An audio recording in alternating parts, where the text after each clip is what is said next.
আদালতে। এসএসসির 2016 পুরো প্যানেল বাতিল হয়ে গেল। বাতিল হলো 25,752 জনের চাকরি। নিয়োগে ব্যাপক পরিমাণ দুর্নীতি হয়েছে জানালেন সুপ্রিম কোর্টের প্রধান বিচারপতি।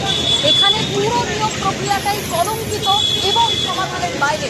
বৃহত্তর পরিসরে জালিয়াতি হয়েছে, তা ধামাচাপা দেওয়ার চেষ্টা করা হয়েছে, আর যার ফলে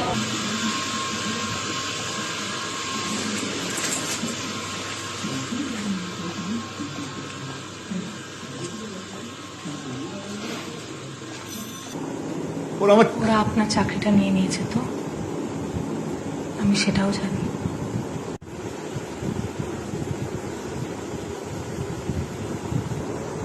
জানো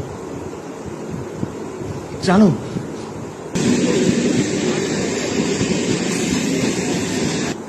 কেন বলো? আমি তো কিছু করিনি। আমার আমার আমার কোনো দোষও ছিল না।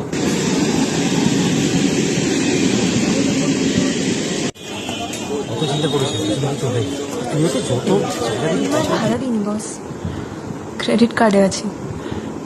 এই চাকরিটা গেলে তো কি করবি এখন? আমি জানি না, বাট এটুকু জানি কিছু একটা করতেই হবে। জানি না কি, বাট কিছু একটা।